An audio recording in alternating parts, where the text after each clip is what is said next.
ಮುಗಿಸಿದ್ದೀವಿ. ಅಲ್ಲಿ ಸಾಕಷ್ಟು ಮಕ್ಕಳಿಗೆ ಒಂದು ತರಬೇತಿನೇ ಸಿಕ್ಕಿಲ್ಲ. ನಿಮಗೆಲ್ರಿಗೂ ಉತ್ತಮವಾದಂಥ ತರಬೇತಿ ಸಿಕ್ಕಿದೆ ಅಂತ ಅಂದ್ಕೊಂಡಿದ್ದೀನಿ. ಯಾಕೆಂದರೆ ಎಲ್ಲ ಕಡೆ ಶಿಕ್ಷಕರು ಇದ್ದಾರೆ. ಹಾಗಾಗಿ ಇವತ್ತು ಒಂದು ಒಳ್ಳೆಯ ಕಾಂಪಿಟೇಷನನ್ನು ಎಲ್ಲರೂ ಕೊಡ್ತೀರಾ ಅಂತ ಅಂದ್ಕೊಂಡಿದ್ದೀನಿ. ಕೈ ಬಿಡು ಕಾಂಪಿಟೇಷನನ್ನು ಒಬ್ರಿಗೊಬ್ರು ಕೊಡ್ತೀರಾ ಅಂತ ಅಂದ್ಕೊಂಡಿದ್ದೀನಿ. ಯಾಕೆಂತಂದರೆ ಇವತ್ತು ಬರೀ ನಿಮ್ಮನ್ನು ಮಾತ್ರ ನೀವು ಪ್ರತಿನಿಧಿಸೋದಿಲ್ಲ, ನಿಮ್ಮ ಶಿಕ್ಷಕರನ್ನು ಕೂಡ ಪ್ರತಿನಿಧಿಸ್ತಾ ಇದ್ದೀರಾ. ಅವರು ಏನು ತರಬೇತಿ ಕೊಟ್ಟಿದ್ದಾರೆ ಆ ತರಬೇತಿಯ ಒಂದು ಪ್ರದರ್ಶನ ಇಲ್ಲ ಆಗುತ್ತೆ. ನೀವು ಆದರೂ ಕೂಡ ಗೆಲ್ಲೋದು ಒಬ್ಬರೇನೆ.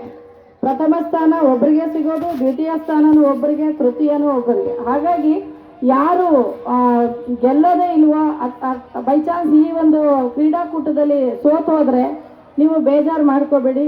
ಸೋಲೆ ಗೆಲುವಿನ ಸೋಪಾನ ಅಂತ. ಮತ್ತು ಪ್ರಯತ್ನಶೀಲರಾದವರಿಗೆ ಯಾವಾಗಲೂ ಸೋಲು ಅನ್ನೋದು ಇರೋದಿಲ್ಲ. ಹಾಗಾಗಿ ನೀವು ಮುಂದಿನ ಒಂದು ಬೇರೆ ಕ್ರೀಡಾಕೂಟಗಳಿಗೆ ನೀವು ತರಬೇತಿಯನ್ನು ಪಡ್ಕೊಂಡು ಇನ್ನೂ ಹೆಚ್ಚು ಈ ಕ್ರೀಡಾಕೂಟದಲ್ಲಿ ಬೈ ಚಾನ್ಸ್ ನಾವೇನಾದರೂ ಗೆಲ್ಲೋದಕ್ಕೆ ಸಾಧ್ಯ ಆಗಲಿಲ್ಲ ಅಂದರೆ ಏನು ನಾವು ಮಾಡಿರ್ತಕ್ಕಂಥ ತಪ್ಪುಗಳೇನಿರ್ಬೋದು ಅನ್ನೋದನ್ನು ಗಮನಿಸಿ ಅದನ್ನು ಯಾವ ಕೌಶಲಗಳು ನಿಮ್ಮಿಂದ ಮಿಸ್ ಆಗಿದೆಯೋ ಅದನ್ನು ಕಲ್ತ್ಕೊಳ್ಳೋದಕ್ಕೆ ಪ್ರಯತ್ನ ಪಡಬೇಕು. ಮತ್ತು ಬರೀ ಓದು ಬರಹದಿಂದ ಪಠ್ಯಪುಸ್ತಕದಿಂದ ಡಿಗ್ರಿಗಳನ್ನು ಗಳಿಸಿ ಮಾತ್ರ ಜೀವನ ರೂಪಿಸ್ಕೊಳ್ಳೋದಕ್ಕೆ ಸಾಧ್ಯ ಇಲ್ಲ.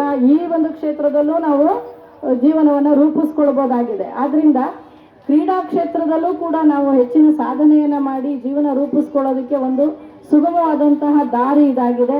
ನಮ್ಮ ಶಿಕ್ಷಣ ಇಲಾಖೆ ಮಕ್ಕಳ ಸರ್ವಾಂಗೀಣ ಬೆಳವಣಿಗೆಗೋಸ್ಕರ ಇಲ್ಲಿ ಮಕ್ಕಳಿಗೆ ಓದು ಬರಹದ ಜೊತೆಗೆ ಸಹಪಠ್ಯ ಚಟುವಟಿಕೆಗಳು, ಪಠ್ಯದ ಜೊತೆಗೆ ಪಠ್ಯಕ್ಕೆ ಸಹಕಾರಿಯಾಗುವಂಥ ಚಟುವಟಿಕೆಗಳು, ದೈಹಿಕವಾಗಿ ಮಾನಸಿಕವಾಗಿ ಮಕ್ಕಳನ್ನು ಸದೃಢಗೊಳಿಸ್ತಕ್ಕಂಥ ಚಟುವಟಿಕೆಗಳ ರೂಪದಲ್ಲಿ ಇದನ್ನು ಅಳವಡಿಸ್ಕೊಂಡಿರ್ತಕ್ಕಂಥದ್ದು.